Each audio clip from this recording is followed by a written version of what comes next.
C'est une histoire de famille déchirante que nous allons maintenant vous raconter, celle de trois enfants qui se battent depuis la mort de leur mère pour obtenir leur part d'héritage, et ce depuis 7 ans contre un homme. Cet homme, c'est tout simplement leur père. Ève Bartoli les a rencontrés. Voici cette histoire. 28 juin 1997, 3 heures du matin, dans cette maison du sud de la France. Une lumière est allumée, une jeune fille est réveillée en pleine nuit par les cris de son père. Elle s'appelle Noélie, elle est âgée de 13 ans. Je me suis dirigée vers la chambre, il était en train de faire du massage cardiaque à ma mère et m'a demandé appelle les pompiers, va chercher tes oncles et tantes, fais venir tout le monde. Tout le monde est monté à la maison et après ils sont tous allés voir les pompiers, tout ça. Moi j'ai pas pu rentrer dans la maison, je suis restée sur la terrasse toute la nuit à attendre qu'on vienne bien me dire ce qui se passait, quoi. Et puis au final, le matin, au lever du jour, on m'a dit qu'elle était décédée.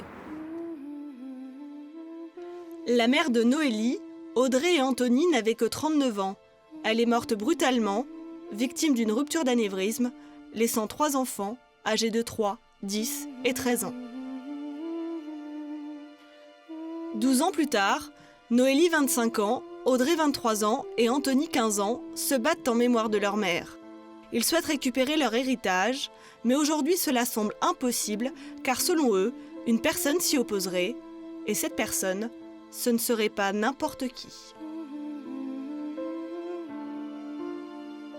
Pour moi, au jour d'aujourd'hui, le responsable de cette situation, c'est mon père. S'il y a quelqu'un à blâmer dans cette histoire, c'est vraiment mon père. Un père avec lequel il n'aurait presque plus de contact aujourd'hui. Selon Noélie, leur relation se serait détériorée après le décès de leur mère. 2 mois après le décès de ma mère, on a dû emménager dans une nouvelle maison avec une belle-mère où le courant ne passait absolument pas. J'ai demandé à partir en internat, il me l'a accordé. Et même quand je rentrais les week-ends, c'était dispute sur dispute, ça ne s'arrêtait pas. J'ai donc pris contact avec une assistante sociale et l'assistante sociale a essayé de faire en sorte que ça s'arrange. Mais selon Noélie, cela n'aurait pas été le cas. C'était un week-end, je rentrais de l'internat, il était venu me chercher au train, il m'a envoyé dans ma chambre, il est venu me retrouver après pour qu'on discute. Il m'a demandé si j'allais arrêter, comme il dit, mon bordel avec les assistantes sociales. Je lui ai dit que non, que je me sentais pas bien chez lui, que ça ne pouvait plus durer. Et donc de ce fait-là, il m'a dit tu prends la porte. Une version contestée par son père. Selon lui, Noélie est partie de son plein gré à l'âge de 16 ans. Elle habitera ensuite jusqu'à sa majorité chez son oncle et sa tante maternelle.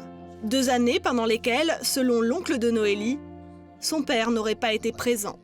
Papa, il t'a donné quelque chose pendant tout le temps où je suis restée chez toi ? Jamais eu de contact, rien du tout. Rien. Et est-ce qu'il a demandé comment...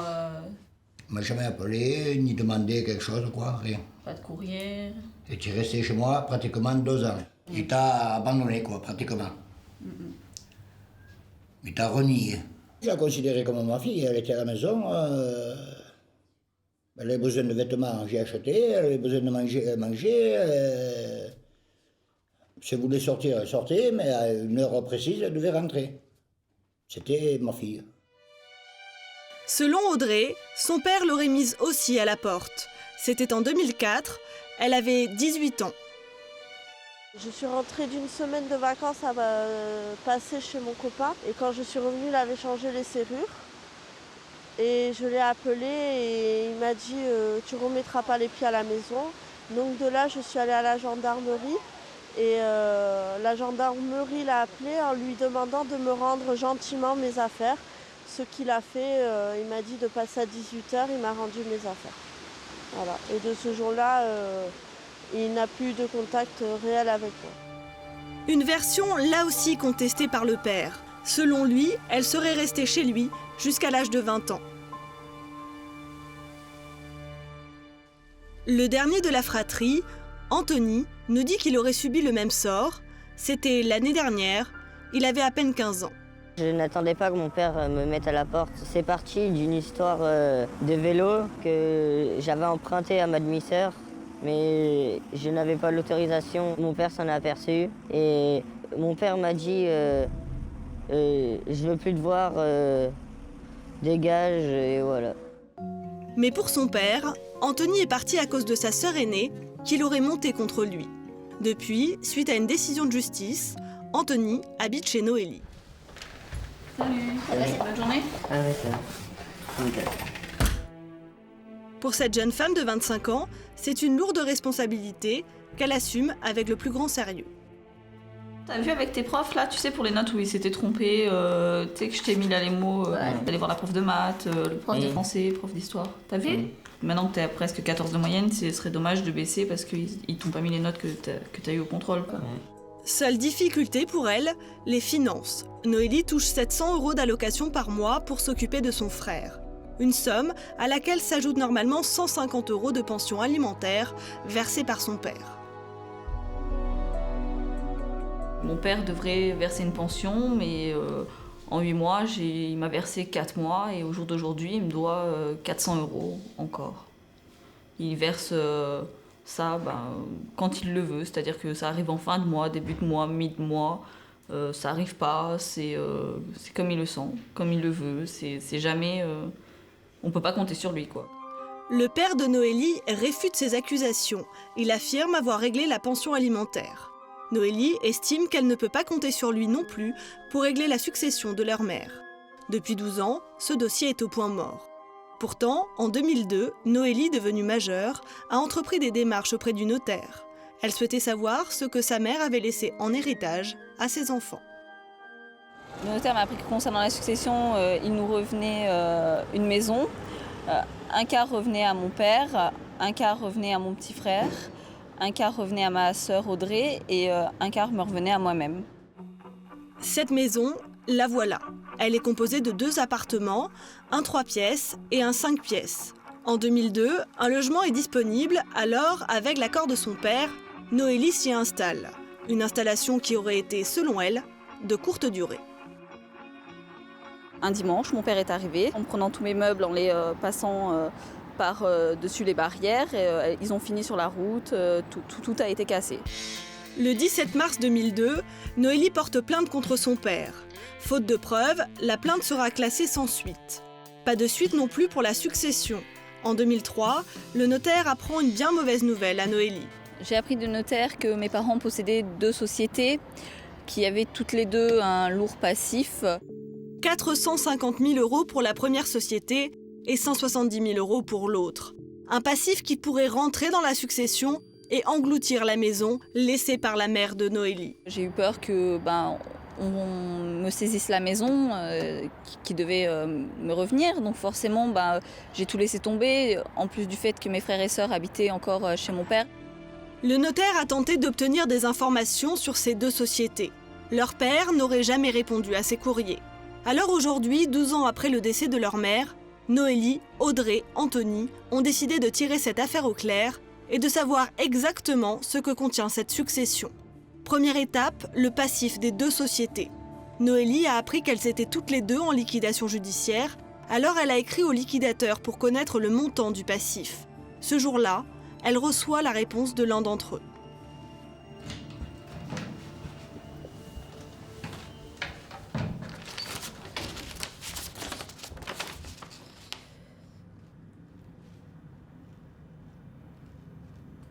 Oh, c'est super, c'est génial. C'est une lettre du liquidateur judiciaire qui nous dit que la procédure en l'encontre d'une des entreprises de mes parents a été clôturée et que du coup, on n'a plus aucun souci à se faire concernant les biens de ma mère. C'est tout simplement génial, quoi. C'est génial. Le lendemain, l'autre liquidateur judiciaire fera une réponse identique. Côté passif, il n'y aurait plus de crainte à avoir. En clair, la maison ne peut pas être saisie. La maison, justement, les 3 enfants savent qu'elle est louée. Depuis combien de temps? Qui encaisse les loyers?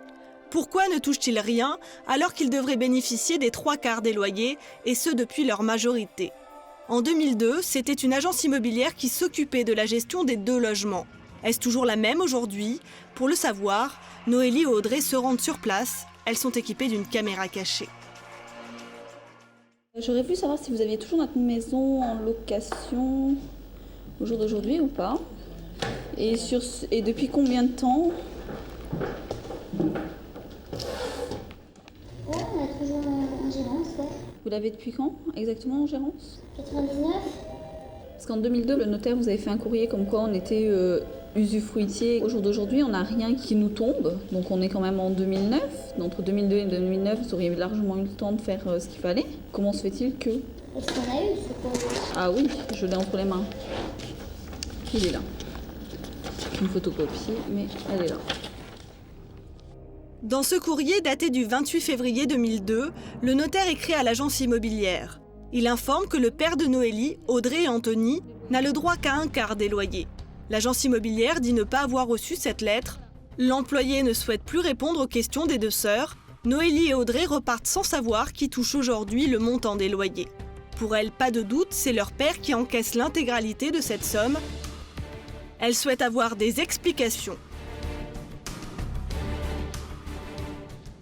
Aujourd'hui, ce que je comprends pas, c'est qu'il y a des loyers qui tombent et qu'on doit en avoir une partie et tout ça, et puis nous, on n'a rien au bout du compte. Ouais, ça viendra. Ça viendra quand?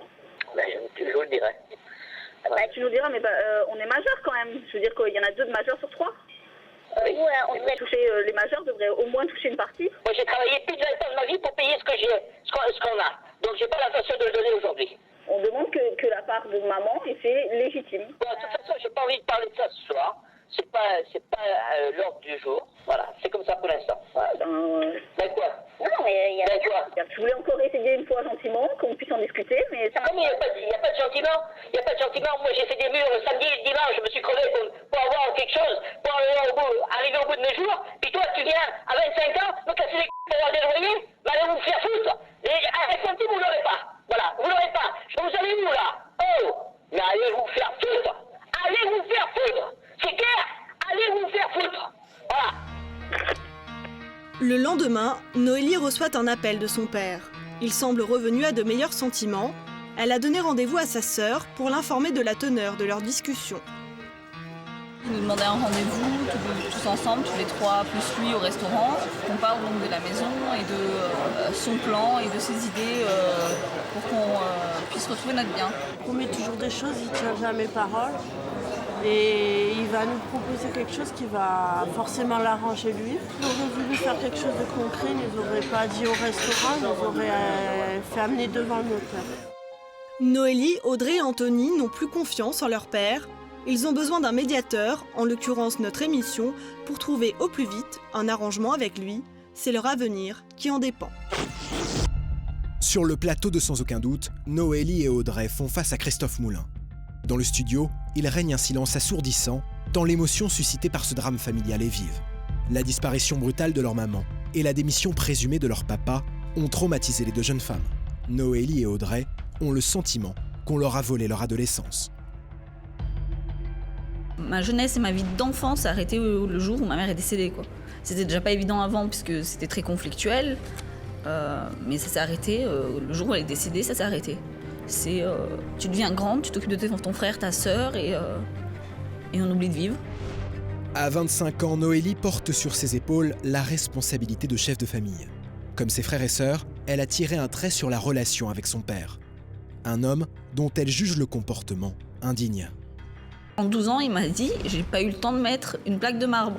Il a le temps de mais il n'a pas le temps d'aller mettre ne serait-ce qu'une plaque de marbre et un nom sur une tombe. Entre le père et ses enfants, l'incompréhension est totale. Toute réconciliation semble exclue. Moi, j'ai travaillé plus de 20 ans de ma vie pour payer ce qu'on a. Donc, j'ai pas l'intention de le donner aujourd'hui. Maintenant, on le connaît, il est comme ça. On le refera pas. Hein. Voilà. Pour moi, c'est même plus mon père, quoi.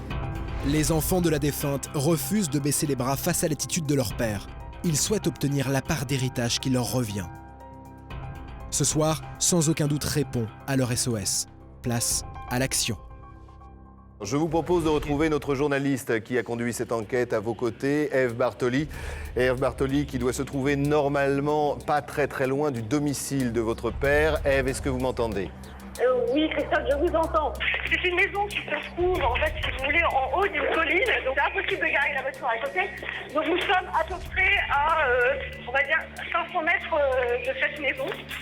Le temps qu'Ève Bartoli parcourt la distance qui la sépare du domicile paternel, Christophe Moulin interroge Joseph Elmaleh, notre médiateur et spécialiste immobilier, sur l'éventuelle responsabilité d'un autre protagoniste de l'affaire. Que pense-t-il du comportement du directeur de l'agence assurant la location de la maison litigieuse? Il y a quoi? Il y a manquement, il y a collusion, il y a incompétence? Incompétence totale. Il a obligation non pas de reverser l'argent aux ayants droit, mais il avait obligation de reverser les loyers au notaire tant que la succession n'était pas réglée. Donc c'est encore plus grave, c'est qu'il a complètement manqué à ses obligations et on va lui faire remarquer, il a pour ça une caisse de garantie, il a pour ça des assurances et on va lui faire remarquer. Et puis je dirais qu'il avait qu'à faire surtout son boulot. Avant de retrouver Ève Bartoli qui approche à grands pas de la maison du père de nos témoins, Christophe Moulin demande à la régie de contacter le directeur de l'agence. Bonjour. Oui, bonjour, j'aurais voulu... s'il vous plaît. Il est en rendez-vous à l'extérieur. Je me présente, je suis Christophe Moulin, je suis le présentateur de l'émission Sans aucun doute sur TF1. Oui. Et j'ai besoin de lui sur un sujet assez intéressant et délicat. Oui. Et j'avoue que j'aimerais bien avoir quelques explications, comme des millions de Français qui nous regardent en ce moment. Donc si ce monsieur pouvait me rappeler très rapidement, je pense que son agence est une agence qui a pignon sur rue, donc respectable. Donc je voudrais parler un peu des méthodes avec lui. Très bien. Merci C'est madame, noté, je compte beaucoup vous sur en vous. prie. C'est très gentil, au Très bonne revoir. journée, au revoir monsieur.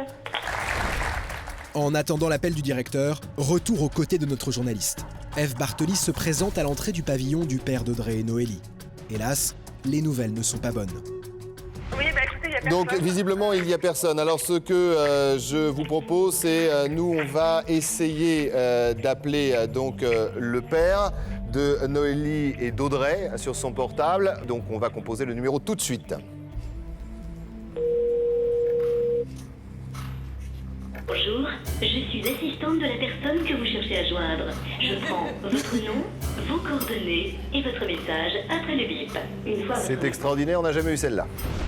S'il est injoignable et absent de son domicile, l'individu que nous recherchons se trouve peut-être sur son lieu de travail. Sans attendre, Ève Bartoli prend la direction de l'entreprise où il exerce. À son arrivée sur place, nous rétablissons la liaison avec notre journaliste. Je souhaite voir un monsieur. Je vais monter à l'intérieur. Il est là? Je n'en sais rien. D'accord, je peux aller voir à l'intérieur? Je vais vous monter sur le plan là. D'accord. Ah, vous allez m'accompagner, monsieur? L'homme que nous recherchons exerce effectivement au sein de cette entreprise. Mais est-il présent aujourd'hui? On aurait besoin de lui parler. On va au bureau si vous donnez des informations. D'accord. Merci. Sur les conseils de cet employé, Ève se rend au service du planning. Vous voulez dire le problème? Il arrive ce soir vers 4-5 heures. Il arrive ce soir? Ah bah je peux l'attendre jusqu'à 4-5 heures ce soir ou pas? S'il vous plaît, vous passez vers 5 heures. Le père des jeunes filles regagnera le siège de l'entreprise dans 2 heures. Il ne nous reste plus qu'à patienter. C'est du moins ce que nous croyons. Alors que sur le plateau, notre équipe s'apprête à passer à l'affaire suivante, Ève contacte la régie. Elle demande à rétablir d'urgence la connexion avec Christophe Moulin. Surprise, l'individu est rentré plus tôt que prévu. La discussion s'engage avec notre journaliste. C'est juste pour savoir comment on pouvait résoudre, maintenant ça fait 2 ans que votre femme malheureusement est décédée, comment on peut résoudre cette histoire de maison? Comment on Ça va être résout? résolu là. Comment? Pas besoin d'aucun autre pour résoudre ça. Ça va être résolu Quand alors? On doit se C'est quoi voir. la résolution? On doit se voir. Attendez, Non mais parce je ne que... vous dirai pas. D'accord. Après, si vous voulez chercher sur aucun d'autre, la maison, je l'ai payée entièrement. J'ai les papiers, D'accord. j'ai tout ce qu'il faut. Donc, bon. Est-ce que vous les avez mis dehors, vos enfants? Ils sont partis, c'est quoi l'histoire? Non. Noélie, elle est partie? Non, mais écoutez, si ça ne vous regarde pas, d'ailleurs, je ne vois pas pourquoi je vous parle. Mais quand bien même, elles ont le droit. Vous avez touché des loyers pendant 12 ans. Écoutez, on va aller en justice. Non mais Il faut aller- monsieur, Si, faut on va pas aller en aller en justice. justice. Pourquoi vous Et on la ira laissez arrêter. pas? Le quart de la maison, voilà. Et on Attendez, oublie tout. On va où là? Mais moi j'ai travaillé 20 ans, mais vous Mais allez ça veut où? dire qu'à partir du mois Bon, prochain, allez, elles on vont discute prendre... plus, je m'en Mais fous. monsieur, vous allez Ça, pas c'est partir, possible. monsieur. Si. Mais monsieur, essayez de trouver un arrangement. Moi j'ai pas confiance en eux. Pourquoi vous n'avez pas confiance en vos enfants? Vous n'avez pas payé la pension alimentaire du mois de février pour Anthony? Mais ça c'est vous qui le dites. Bah écoutez, alors... Non, mais j'ai- Apportez-moi la preuve que vous avez versé 150 Mais à euros. vous, j'ai rien à vous apporter. J'en ai versé 200, j'avais pas versé 150. Ève, est-ce que vous pouvez me passer ce monsieur? Est-ce que je peux vous passer quelqu'un, monsieur? Monsieur, venez nous parler, quoi. Rupture brutale de la communication. Sans attendre, Christophe Moulin demande à la régie de rappeler Ève Bartoli. Ève, vous êtes là? Oui. Oui, alors on s'est un peu inquiété sur notre plateau quand on a entendu un bruit et un brouhaha derrière vous et une conversation animée. Non, mais de toute façon, il ne veut pas nous parler. Il a dit que... Alors, je sais pas si vous m'avez entendu, On Christophe. vous a un peu entendu de loin, mais vous pouvez quand même nous résumer les propos de ce monsieur. Je vous résume les propos de ce monsieur. Ils sont clairs. C'est qu'il n'a absolument pas à parler avec nous. Qu'un rendez-vous était prévu avec ses filles, qu'il parlerait qu'avec ses filles. Donc, c'est un peu comme il a envie. Voilà. Concernant la pension alimentaire pour Anthony, il dit qu'il a payé de façon régulière et qu'il avait donné 200 € le mois dernier. Oui, donc il a essayé de se justifier, mais enfin s'il avait voulu vraiment se justifier, je pense qu'il aurait pu parler à ses filles et à Noélie, voire même à nous. Je pense qu'il est peut-être bon de le suivre, je ne sais pas comment on va faire. Écoutez, il fait des demi-tours, alors c'est pas compliqué. Eh bien, Nico, on le suit. Dans un instant, sans aucun doute continue. Alors que notre journaliste s'entretient avec Christophe Moulin, l'individu prend la poudre d'escampette. À travers les rues de la ville, une course folle s'engage. Alors j'essaie de le rattraper en respectant les limites de vitesse quand même. Oui, essayez, voilà. À son tour, sur le plateau de Sans aucun doute, Christophe Moulin tâchera d'établir le dialogue avec le père de nos victimes. Une mission difficile. Bonjour, Christophe Moulin, je suis le présentateur de l'émission Sans aucun doute, à l'appareil. Vous me cassez les c'est clair? Parviendrons-nous à raisonner cet homme? Réponse après la pub, dans la seconde partie de Sans aucun doute.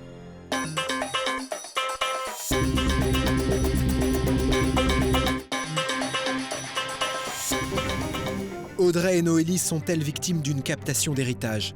Leur père a-t-il fait main basse sur la succession de leur mère disparue? Notre équipe cherche désespérément à dialoguer avec l'individu, en vain. Voici la suite de ce dossier. Je pense qu'il est peut-être bon de le suivre, je ne sais pas comment on va faire. Écoutez, il fait des demi-tours, alors c'est pas compliqué. Eh bien, Nico, on le suit. Subitement, l'homme prend la poudre d'escampette. Notre journaliste et son caméraman se lancent à ses trousses. Au même instant, Christophe Moulin tente de le joindre sur son téléphone portable. Oui, allô? Oui, bonjour, Christophe Moulin, je suis le présentateur de l'émission Sans aucun doute, à l'appareil. Vous me cassez les c'est clair? Non mais arrêtez, parce que entre le... Au revoir. Voilà, eh bien, on avait allé vous faire foutre en ce qui vous concerne. Moi, je lui casse les... Eh bien, puisque nous sommes à ce point-là d'intimité, je propose qu'on rappelle le numéro de téléphone. Malheureusement, aucune de nos tentatives n'aboutit. De son côté, Ève tâche de rester dans le sillage du semi-remorque. Mais le 38 tonnes disparaît peu à peu dans le trafic. Malheureusement, un camion s'est interposé entre nous deux et le camion a mis beaucoup de temps à démarrer à un moment. Alors peut-être était-il de mèche, en tout cas je n'en sais rien, mais une chose est sûre, c'est que nous l'avons perdu. Alors j'essaie de le rattraper en respectant les limites de vitesse quand même. Oui, essayez, voilà. Quelques instants plus tard, notre journaliste perd définitivement la trace du camion. Cependant, il n'est pas question d'en rester là. Si l'homme refuse tout dialogue avec notre équipe, et même avec ses enfants, peut-être sera-t-il sensible aux arguments de sa compagne. Afin de la convaincre de le raisonner, nous la contactons. Oui, bonjour madame, je suis désolé de vous déranger. Je suis sur le plateau avec Noélie, Audrey et Anthony. Et je voulais savoir si, par votre intermédiaire, on pouvait essayer de raisonner encore un père et de régler un problème qui, je pense, et vous devez être d'accord avec moi, n'a que trop duré. Écoutez, monsieur, dans les médias, je ne peux pas trop vous parler parce que là où je suis... D'accord. Donc, voilà, je suis désolée, mais je ne peux pas suivre cette conversation. Il n'est pas possible, juste un mot, je vais vous prendre 30 secondes, pas plus, de parler à Noélie. Voilà, je ne sais pas, ça fait très longtemps. Non, s'il vous plaît, s'il vous plaît, non. Mais est-ce que vous pouvez au moins appeler votre compagnon, lui dire qu'on voudrait lui parler, qu'on n'a rien contre lui, on voudrait simplement trouver une solution? Je ne peux même pas l'appeler. Vous ne pouvez pas l'appeler Non, je ne peux pas. et vous n'êtes pas avec Je ne lui? peux pas. Non, pas aujourd'hui. Pas aujourd'hui, pas demain. Bon, bah écoutez madame, je vous laisse. Je vous souhaite une bonne fin de journée et encore une fois, voilà, si vous pouvez intercéder en notre faveur, merci, Mais merci de écoutez, nous avoir répondu. D'accord, je vous en prie. Au Merci revoir. beaucoup, bonne soirée. Au revoir. Là, c'est énigmatique. Vous savez quelque chose, Noélie? Ah, pas ou du tout. Non, mais elle arrive à vivre avec nos loyers, mais elle ne sait pas nous répondre. Alors, il y a peut-être quelqu'un qui va pouvoir nous aider en partie dans ce dossier. C'est l'agence immobilière. On me dit en régie que cette agence a cherché à nous joindre. Est-ce qu'ils sont toujours en ligne? Oui, je suis là. Ah, j'espère que vous allez pouvoir nous aider. Alors, j'ai fait des recherches un petit peu. Alors, c'est vrai que c'est un dossier qui remonte à 99. Depuis cette date, nos témoins tentent en vain d'obtenir la part des loyers qui leur revient.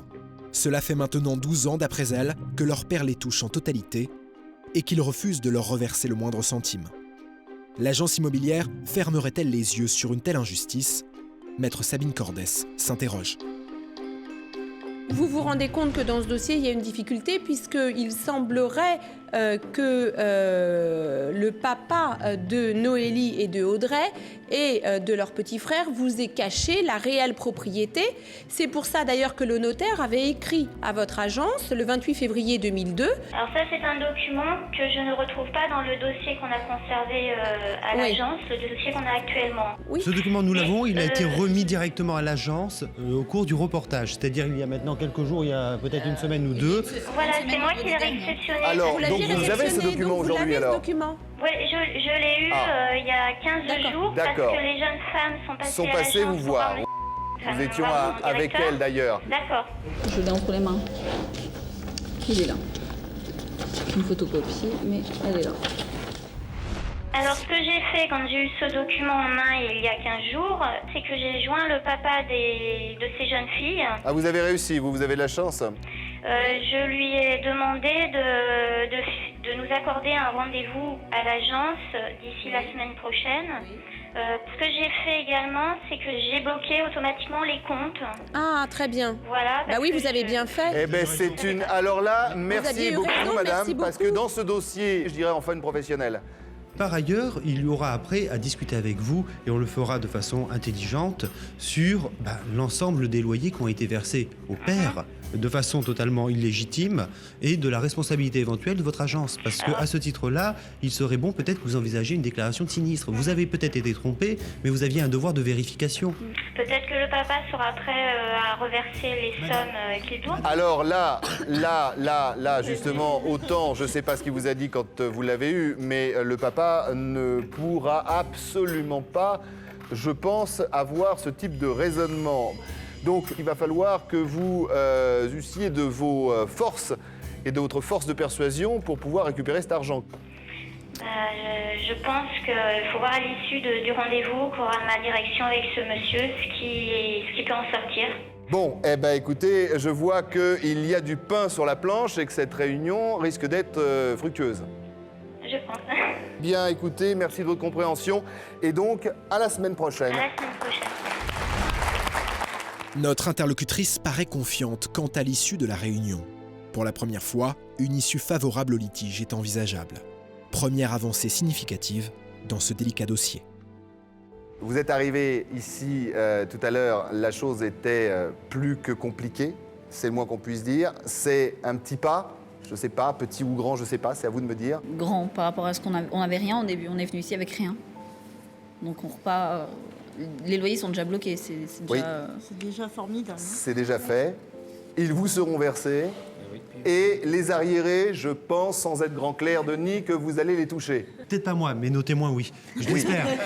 C'est une habitude. Je suis désolé, je pense toujours à vos 10%. Ah ben non. Alors qu'ils ne vous fassent pas le coup des 10%. Attention. Je ne fais pas le coup des 10%. Pour sans aucun doute, je l'ai dit à tout le monde, les honoraires des avocats sans aucun doute sont totalement gratuits. Merci, mesdemoiselles. À très bientôt. En tout cas, on est avec vous, on est là pour la réunion et vous avez tout notre soutien.